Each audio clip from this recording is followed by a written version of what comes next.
This is Kentucky Afield Radio. This is Ron Rohde, Kentucky Afield's first host back in 1953.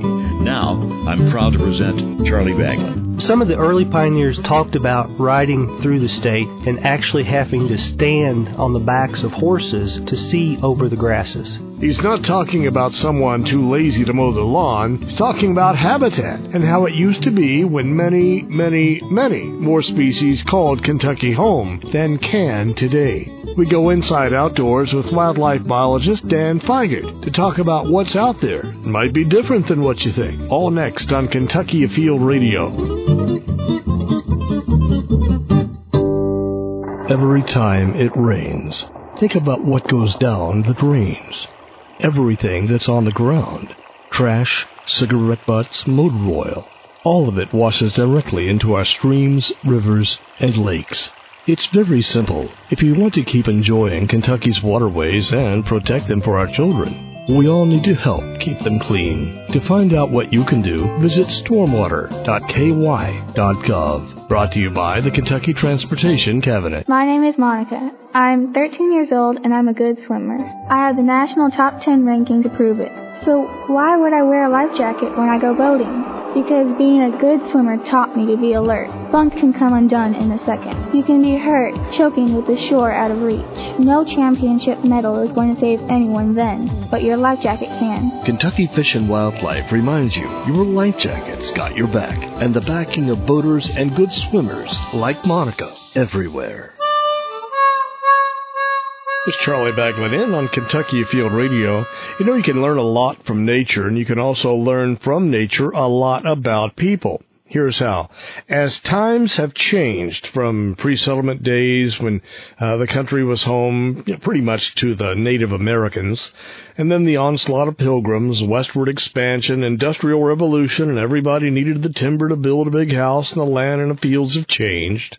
The land changed faster than the animals, the fish, the birds could really keep up. That's the thesis statement of the show this week, and many may not realize that. You take a look out, and the forests and the fields we have today, you assume, are the ones we have always had.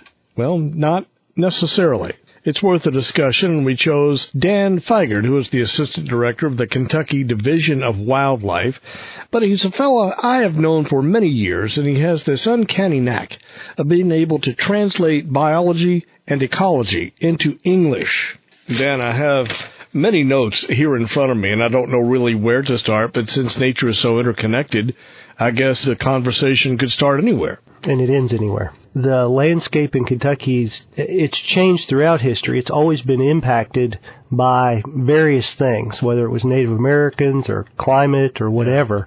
To me, it's hard to try to pick a point that you want to go back to. I want to go back to pre-European settlement. I want to go back to, because the Indians had a huge impact on wildlife and the habitat. So it's hard to pick a point in time if you want to try to mimic it.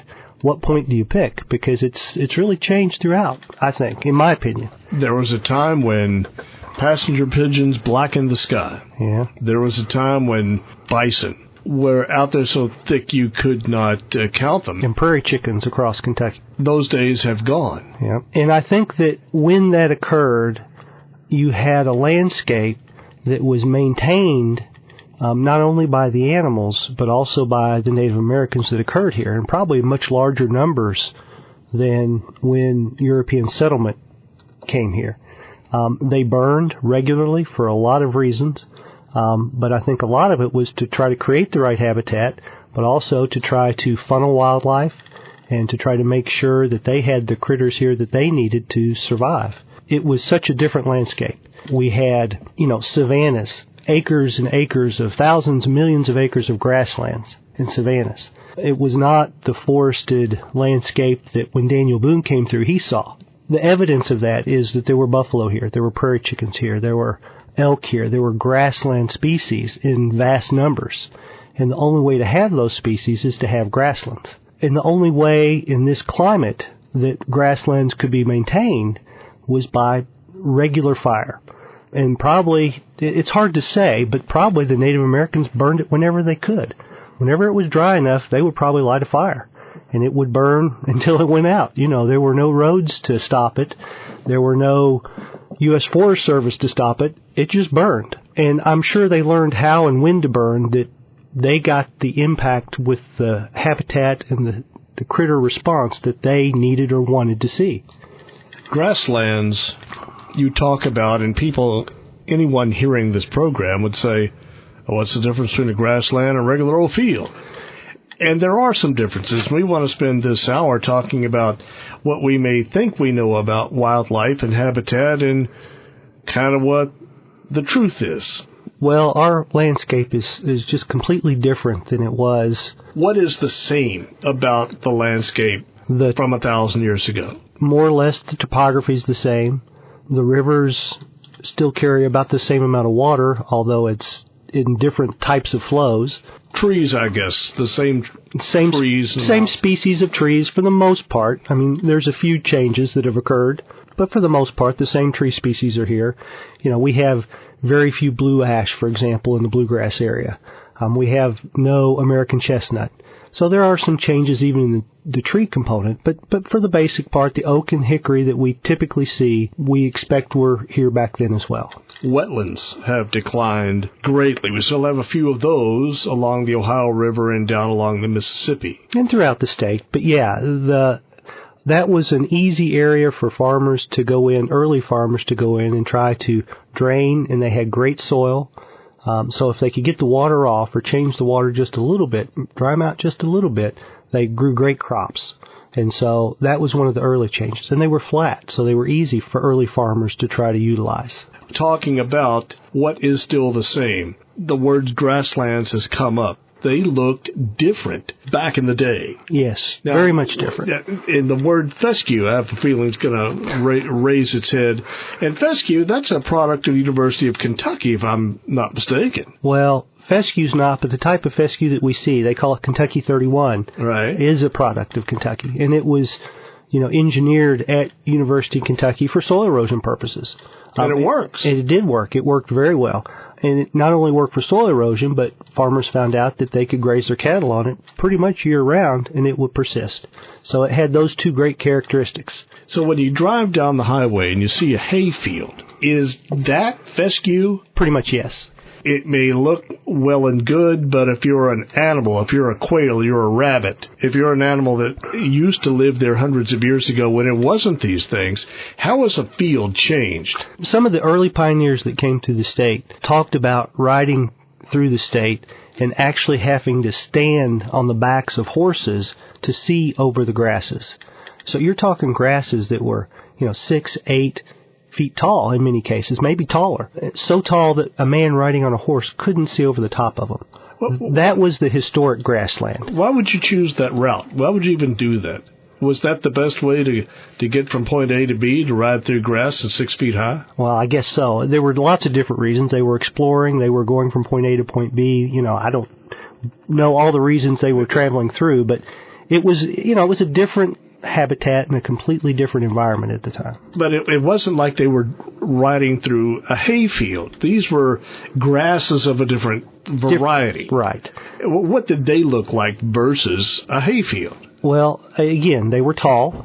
They tend to be what we call bunch grasses, so they grow from a kind of a clump, and then many of them reach great heights. They're species like big blue stem, Indian grass, switchgrass. All can grow 6 feet or taller. There were other smaller species as well, things like little blue stem, side oats. There were some cool season grasses, rye and different things like that. There's some question on whether the bluegrass state had any bluegrass at all, actually, or whether that was completely brought over from Europe. Early settlers, as they came in, utilized those grasses for cattle, for all their livestock. And again, they were flat. In many cases, they were flat, and they could be changed from grasses to agriculture.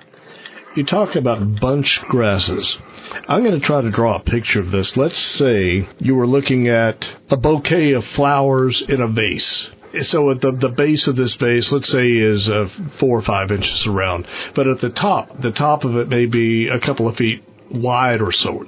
That's the way that these native grasses would grow, these bunch grasses, that they're tight at the bottom and then they grow up and bloom out and spread out. So underneath of all that, there's a lot of open ground. Right. And so the bunches spread themselves out so that, again, like you'd said, quail, rabbits, different types of birds and things that utilize the ground can move in between those clumps of grasses then. And they're protected from overhead because they've got this broader canopy, if you will, for a grass. And so predators can't see them from above. And so they have a nice, safe environment to walk through. An umbrella of sorts. Yeah, very much so.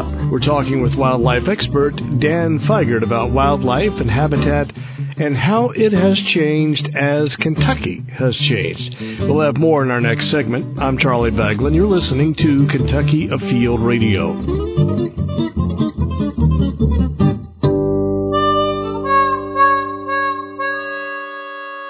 This is Charlie Baglin on Kentucky Afield Radio. We go inside outdoors today with Dan Figert, a wildlife specialist and assistant director of the Kentucky Division of Wildlife.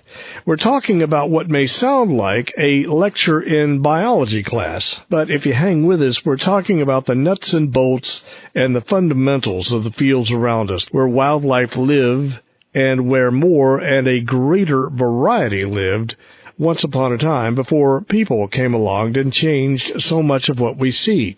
Mr. Figert, before the break, the subject was how hayfields have taken over grasslands that were native to our state and pretty much in the process changed everything. Hay and fescue are the grasses of today by and large, but the grasses of yesteryear were much more beneficial to animals. So they would eat the weeds. They would eat the seeds that are produced there. Many bugs would end up utilizing the forbs, and so many of the birds would eat the bugs. So you've got a whole system that's created there that is different than what we have now with the fescue. It's kind of hard for a rabbit to make do or a quail to make do. Well, and numbers will reflect that. Right. And while some are able to make do, you don't have the basic landscape structure out there to support the kinds of populations that you once did. Anytime you're going to change the habitat as significantly as going from these native warm season grasses, these tall bunch grasses with lots of forbs and lots of diversity, into a monoculture of fescue, which is a kind of what we call a carpet grass. It's a mat across the carpet. If you try to roll a tennis ball in between fescue, you can't. There's fescue everywhere. Where you could roll a tennis ball easily between these bunch grasses and these forbs that we're growing. So you've completely changed the structure, and you can only expect that the wildlife are going to react to that many different ways. The bugs are going to be different. They're not going to be able to walk between those grasses, so they're going to avoid those areas now instead of going to those same areas that were grasses before, but different grasses. It changes everything. But I think what people don't understand is that these systems evolved over, millennia to get to the point where they were at. And the wildlife and the bugs and the whole systems created or changed and slowly evolved to adapt to these characteristics.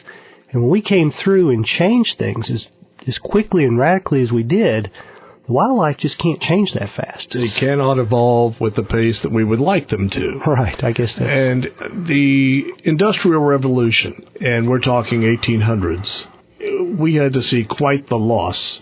That means out of balance. Right. Back to these 3 pages of notes. From what I'm seeing, we have bounced all over the sheets already, and I don't mind that. Here in the United States, it's called the North American Model for Wildlife Conservation and the Public Trust Doctrine, and talks about wildlife belongs to no one. It belongs to you and me. It belongs to the kid on the skateboard. It belongs to no one, but it belongs to everyone. That's the unique thing about America, and we were really the ones who developed this model from my understanding. And for the first time, wildlife, it does not belong to who owns the property, but it belongs to the greater good.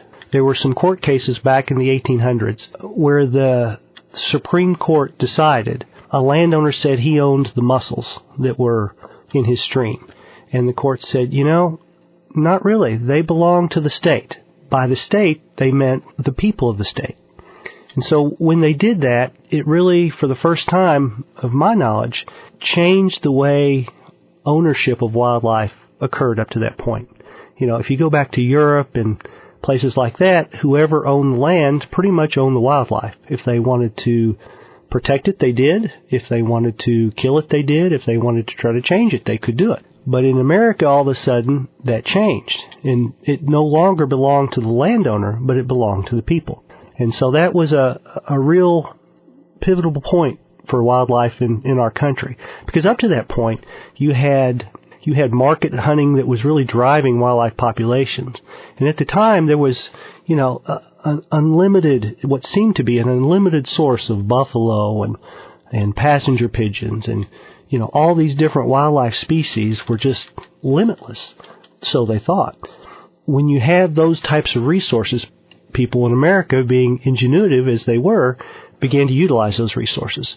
And they began to, harvest. And there were no laws to protect them or no laws to slow them down. So they, market hunting led. If they could sell it and get a price for it, they killed it and took what they could and sold it. I've seen pictures where market hunters would go out and they would get X amount for every wolf he brought in, or X amount for every deer or every turkey. And they would just harvest all the livelong day, as I recall, based on looking at these photographs. Well, that's what you're talking about. It's a bounty. For like a wolf, there was no real commercial value for a wolf. Other than the hide. Yes, that's true. And so, yeah, they would kill him whenever they could. There was really no concern for trying to protect the population. They were just trying to kill him before somebody else could go kill him. And they could make the money off of him instead of someone else. And so, again, in the 1800s, when these judges decided that the wildlife belonged to all the people of the state, then all of a sudden we began to see laws to protect those species so that they could be perpetuated for future generations. And you couldn't just go out and kill all of them you wanted, because now they were beginning to see that we need to put limits on these because they're not limitless. I have noticed in reading up on the North American model for wildlife conservation that the word science is used, that science is the proper tool for developing policies concerning habitat and wildlife and fisheries. And science is one of those words, for a science to be a science, it has to use measurement. If you do X, what does that do to the population? Does it get you bigger? Get Y response. Get small? Right. Yeah, you get X, you get Y response. But it has to be able to be measured by population changes, by weight, by you name it, whatever the unit of measurement is. Right. You can actually, we did this and we had Y, and we did that, we had Z. But you're using scientific tools to do what we do today, other than, it's out there, let's kill it. But let's out there, let's harvest it and use the feathers. It's a hard science. I guess calling wildlife biology a science is a little tricky because, you get back to those measurables, and it's hard to measure the exact response you're always going to have. You can say, in many cases, if we go out and we kill this many deer, our population's going to go up or down, but we might not be able to say by exactly how much. You can quantify it based on trends. Yes. And I know that wildlife biology certainly works on trend data. Yes, and that's true. Many times that's the best we can do. It's not that you can't measure it, but if you did measure all of it, by the nature of measuring it, you would be almost eliminating it sometimes. So to go out and count every deer, the best way to do that would be to either round them up, and you can't do that. So we do estimates. There is no Facebook for deer. That's true. There is no Facebook for bald eagles. There is no global or statewide registry for these animals, but you do have ways to measure them, or at least guesstimate fairly accurately. Yes. And we know things are getting better or getting worse for just about all the species at this point because we're able to monitor and quantify to some level. A leads to B, and if you know if there's a drought and there's not much mast, meaning not many acorns produced, you're going to have fewer squirrels. Right. It's that simple, and we're talking about that interconnectivity of nature. Right. That's one thing you can depend on. Well, it was a drought, so you can expect to see a drop in harvest numbers, maybe even hunting license sales, not sure. We all like to go into the garage and tinker, take something apart. And we know if we take the lawnmower apart, there are no wasted parts. There are no unusable parts. They're all there for a reason. And we know if we put the lawnmower together and have a couple extra parts left over, we did something wrong, and it's probably not going to work as well as before we took it apart. Now, this tinkering isn't something new to the garage. This has been around since early, 1900s with Aldo Leopold, right, a great conservationist. He was in Wisconsin, but he came up with this concept of tinkering. How does that apply to the natural world? Well, and his thought was, we don't understand all the interactions that are out there. Nature is every bit as complicated as a working motor in a lawnmower or a vehicle of any kind. And the interconnectivity of everything is pretty dramatic. So if we take a piece of that environment out, whether it be an animal, we've killed them all, or even a plant that is part of that working engine, if you will, in the environment, we really don't know what kind of impact that is necessarily going to have. But we do know one thing, it's probably going to have an impact. It's all just as connected as your engine is. Every part of the environment is connected just like every part of an engine is connected. And, he said that and I'm not going to get the quote exactly right, but basically, anybody who's a good tinkerer knows that you need every piece. And if you end up with extra pieces at the end, or there's pieces that don't make it back in, it's not going to work right. There are no useless parts. That's right. And so basically his philosophy was, if there's any part of nature that you take out, you're probably going to have consequences, and that system is not going to work as well. Dan, we have a fishing report coming up and a break we need to take. But when we come back, I want to hear examples of pieces that have gone missing from the system right here in Kentucky, and what those consequences have been. This is Charlie Baglin. You're listening to Kentucky Afield Radio.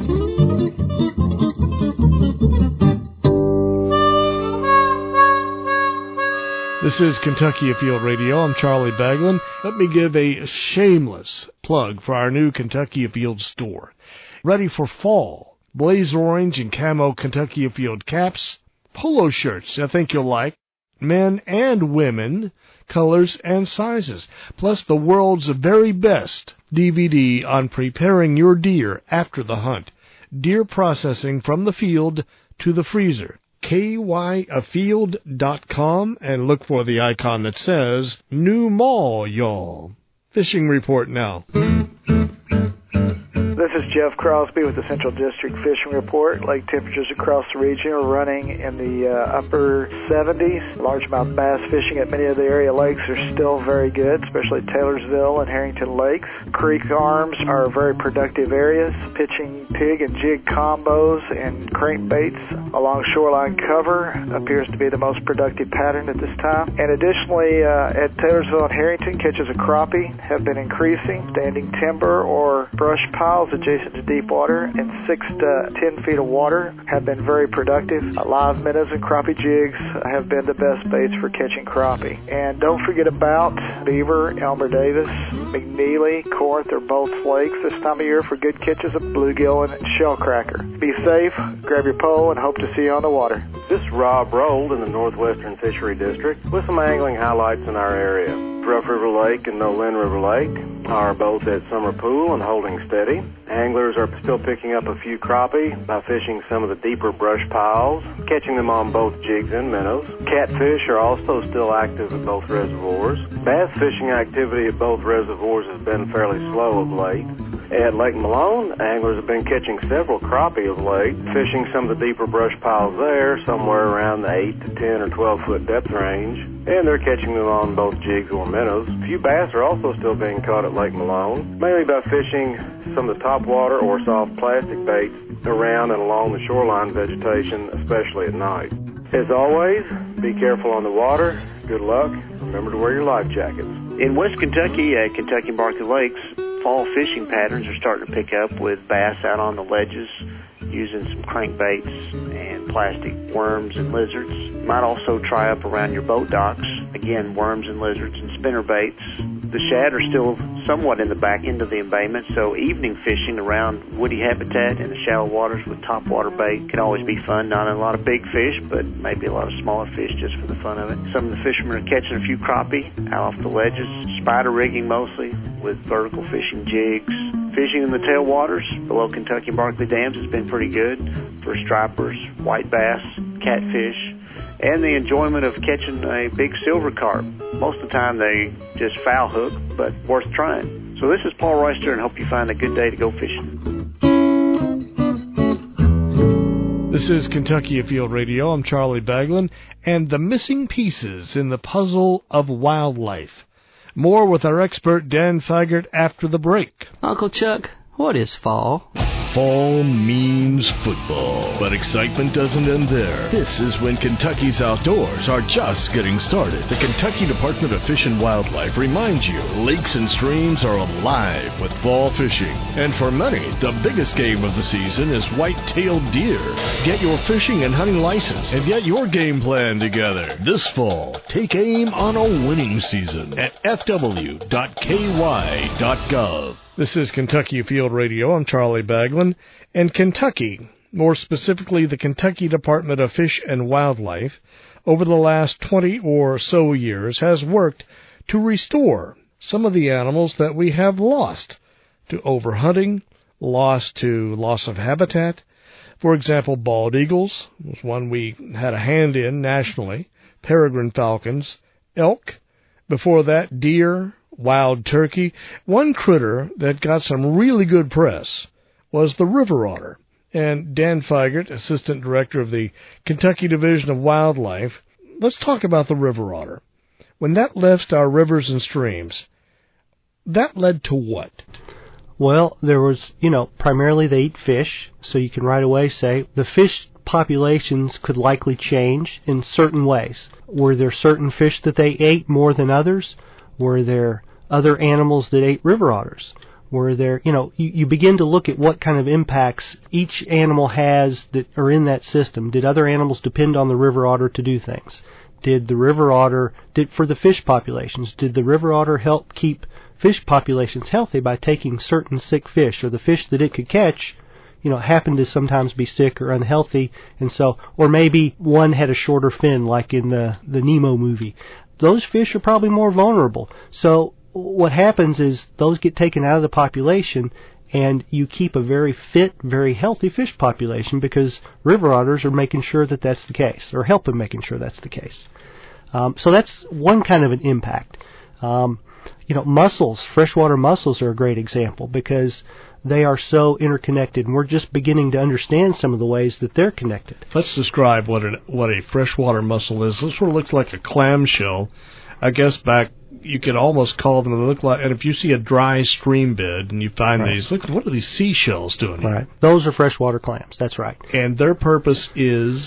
Well, they filter water, but their life cycle is very interconnected with that whole aquatic system. Because they're filter feeders, they basically eat the little structures that are within the water that, microscopic, that we can't even see, but that's what they're feeding on. Because of that, they're great indicators of whether your water table is healthy and clean or not, because there's changes that occur that we can't see that the mussel is living on. You would think they're a fairly boring species. They sit in the bottom and filter feed, bottom of a stream, and they filter feed. They're not colorful, they're not dramatic, but they impact that whole aquatic system. They change the qualities of the water. They depend on that. Their life cycles are tied into the fish. When a mussel sends out its microscopic babies, they have to land in the gills of fish to develop that first life cycle stage, and then they fall off into the muck in the stream, and then they grow from there. But without the right fish, they might not be able to reproduce. With poor water quality, they might not be able to survive. They're fairly durable, and they're used to certain types of events, but there's certain things that keep them from reproducing and continuing that life cycle. For example, when it's time for them to reproduce, they'll put out a little thing out of their shell that tickles back and forth in the water and almost appears to be like a prey fish or something that the fish that they want to shoot their little babies into their gills, it looks like the food that they're going to eat. And so, you never know that without a pretty in-depth understanding of these things. And so they'll sit in the water and they'll use the water flow to move it back and forth, and it looks like the food, and then the fish comes down and picks at it, and then poof, the babies are shot into the the gills of that fish. And so it doesn't help or hurt the fish, but it helps perpetuate the life cycle of the mussel. And without those host fish, there are no new mussels coming down the pike. That's right. And some are very selective to a particular type of fish. Some are more generalist.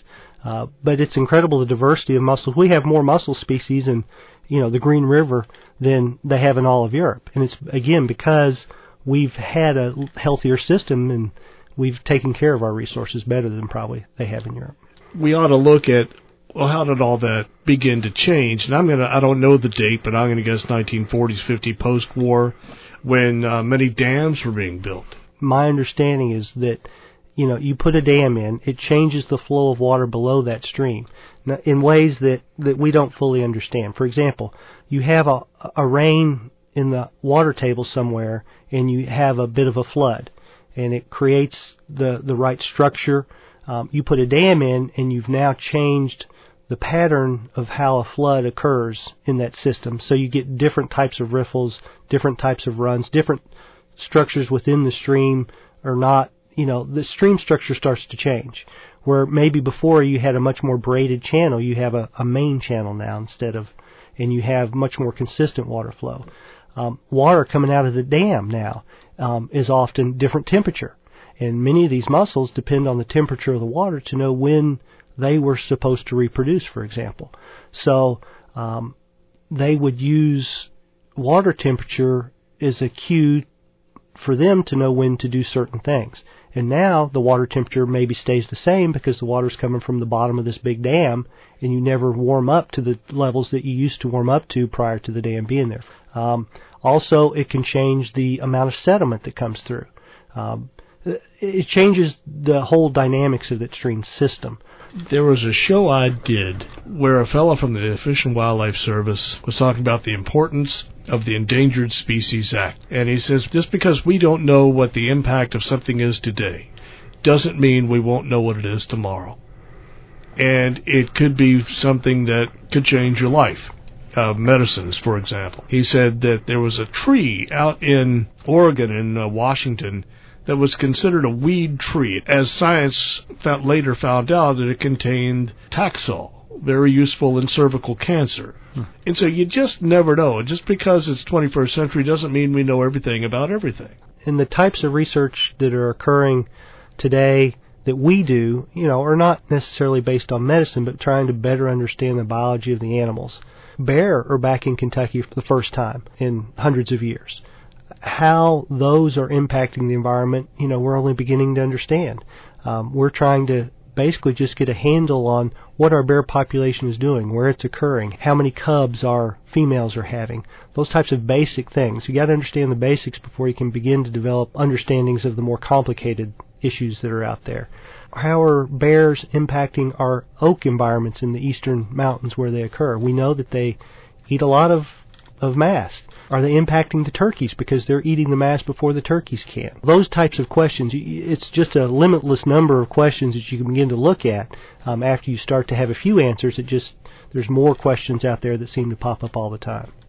Let's talk a minute about exotic, invasive plants. The word exotic sounds like it's wonderful. There's a magic, there's an intrigue to something exotic. Exotic music or dancers or flowers or whatever that is exotic has to be wonderful.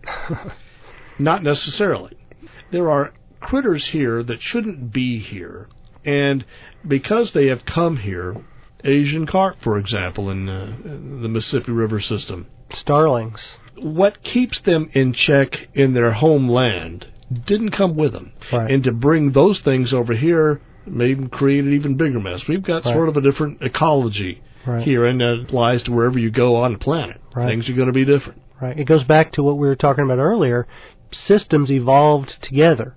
You take a piece out of one system and plunk it in a different system, and whatever kept that one species in check no longer necessarily exists in this new environment. It might be ideal growing environment for it, and it might do very well. And that's really what we begin to get at when we call it an invasive exotic. It's exotic, it doesn't belong here, and it's invasive. That means it reproduces without check. And so what can happen is it can outcompete many of the native plants, for example, that occur there. And so all of a sudden you have, like kudzu, a plant that has no native control species anymore, and it just goes crazy. It's a great living environment for it. It grows over everything and begins to kill out everything. It completely changed the environment. So for us, an invasive exotic is not a good thing. That's one of the reasons, if anyone travels internationally, when you're coming into port, they will ask you, there's a questionnaire, have you been on any farmland? Right. Do you have mud in your cleats? That's right. Because you never know what's in there. Dirt from another land may bring disease into this land that just doesn't fit. Right.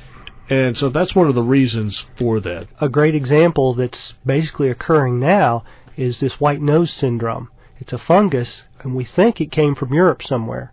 There's a very, very similar fungus that occurs in Europe, in caves in Europe. We think that there were people who went in caves in Europe and came over here, maybe had on the same boots and went to a cave up in New York State.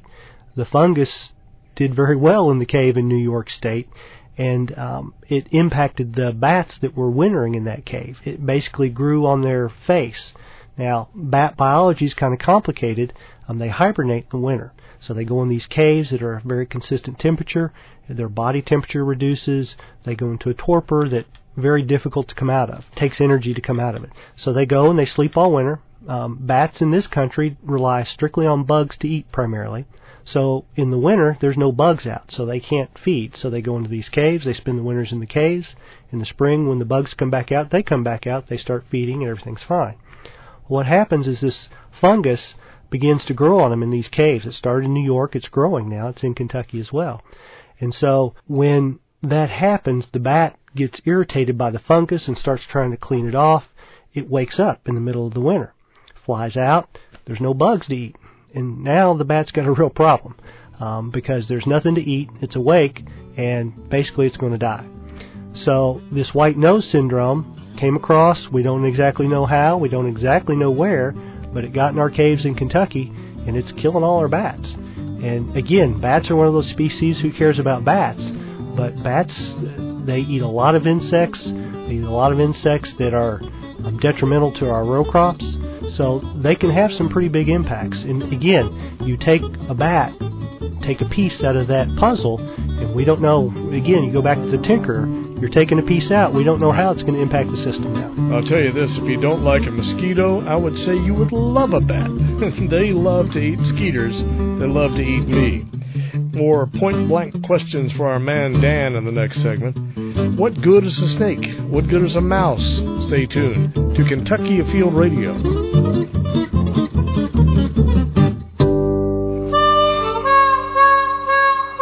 Kentucky Afield Radio. We are back in our last segment with Dan Figert.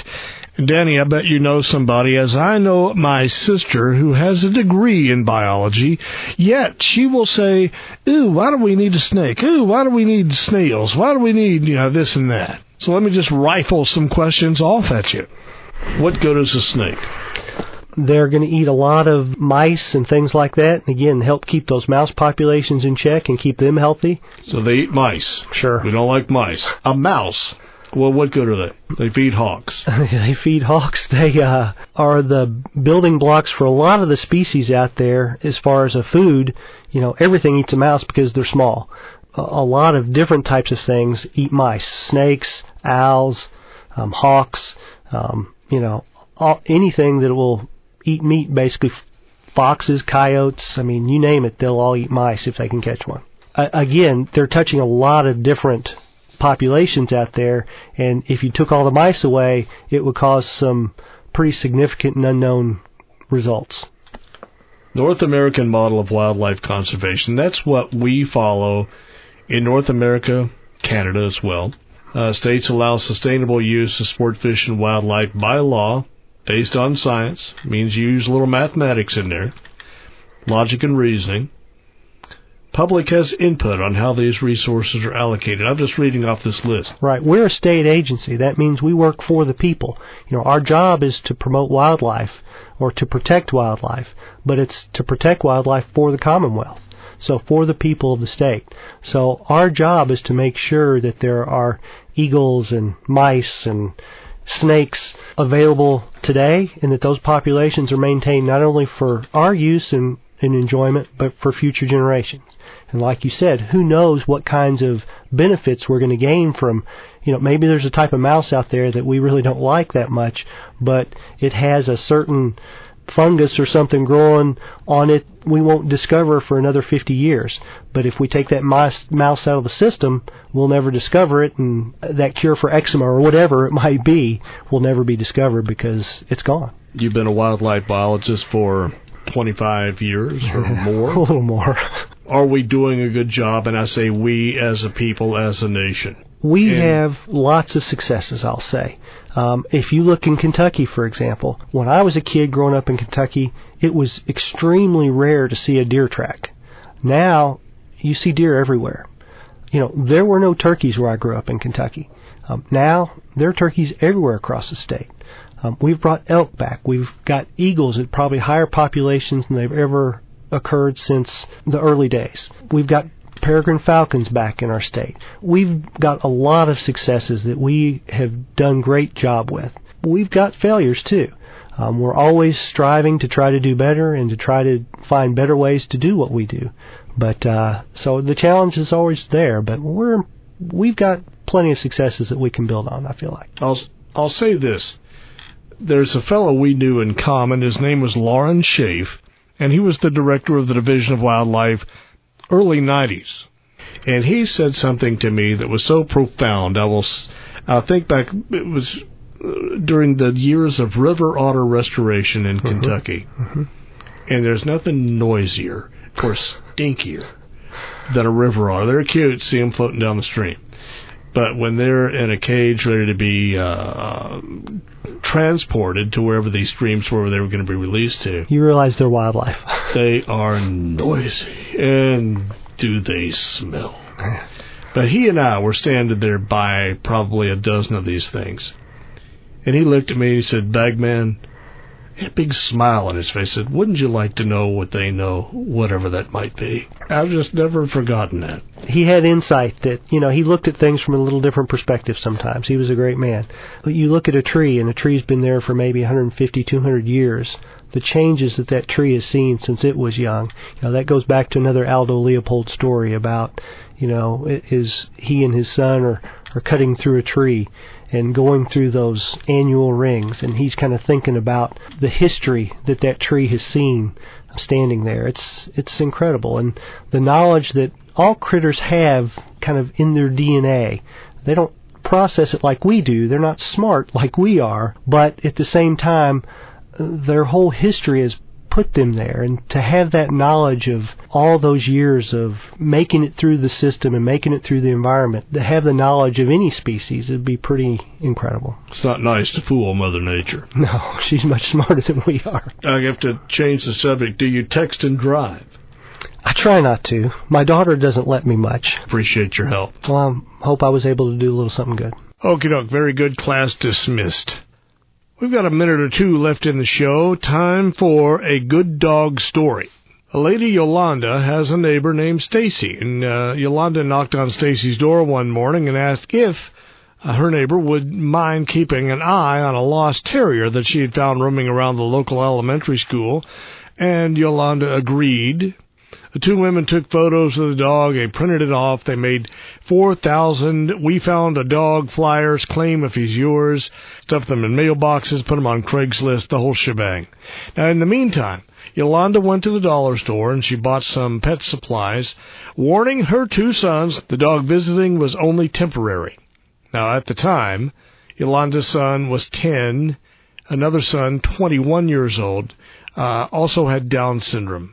4 days later, Yolanda was still looking after the dog. By that time, they had given the dog a name of Riley. And when she arrived home one day, the dog flung himself against the screen door and barked his head off. Riley sprinted to the boys' bedroom where Yolanda had found Christian, again the 21-year-old, in the middle of a violent seizure. Riley ran over to Christian, but just as soon as Yolanda bent over to help, the dog went silent.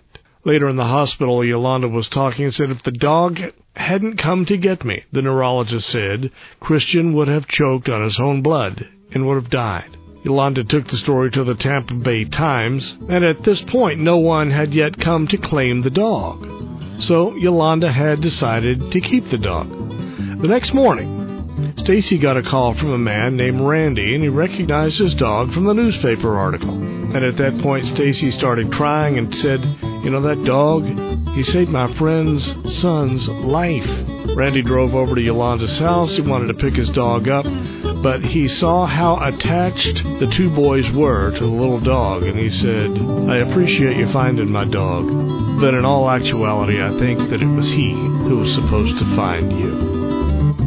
Just proves again, without a shadow of a doubt, there is nothing better than a dog. We're out of time. Join us again in a week, and we will go inside, outdoors again, right here on Kentucky Afield Radio.